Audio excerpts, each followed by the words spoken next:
Sean Jensen of the Chicago Sun-Times here to provide the word on the street in Chicago. And Sean, even with the Bears 3-0 and wins at Dallas and against Green Bay, I think nationally many are still on a wait-and-see kind of mode and believing in the Bears. What's the feeling in that city?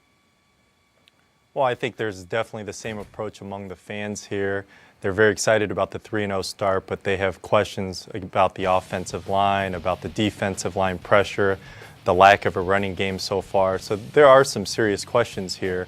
But at the same time, I think the fans are very excited about the fact that this is a resilient team that's somehow managed to pull out 3 fairly close games. Jay Cutler, and again, it's early, but in a direction of a career-best touchdown to interception ratio and also completion percentage. Why is the relationship between Cutler and Martz off to such a good start?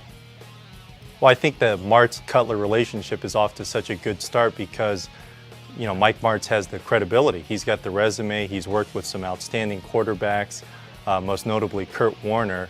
And I think Jay realizes that this is a coach that can help him become better and to really get to the top of the game, which is where he wants to be. So Jay Cutler sees the value in what Mike Martz is able to bring. And I think even those in-game adjustments that he's shown in the last 2 games really encourages Jay and makes him feel like he can trust his coach, that this guy really has a sense of what he's doing. Now, I'm wondering, though, if he can trust his offensive line. He's kind of winning and playing well in spite of the offensive line.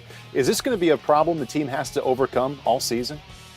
Oh, there's no question, Paul. This is definitely going to be a challenge. They're counting on a young guy like Lance Lewis continuing to grow in there.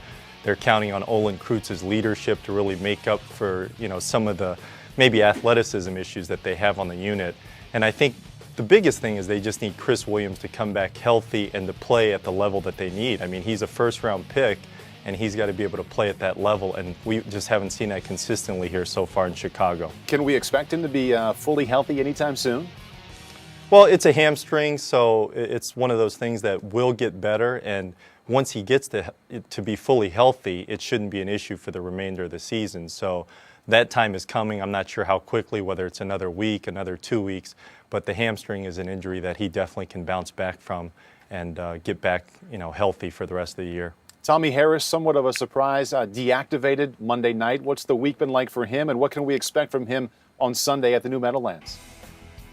Well, Tommy historically has performed pretty well after these this is not the first time that, Lovie Smith has sent him a message by, benching him or giving him a week off. And so that's the expectation. They want Tommy Harris to play at an elite level, and they didn't feel that they got that in the first 2 games when he only had 1 tackle. So Tommy Harris has practiced. He's looked fine by all accounts, and I expect him to sort of play with a little more fire here on Sunday night.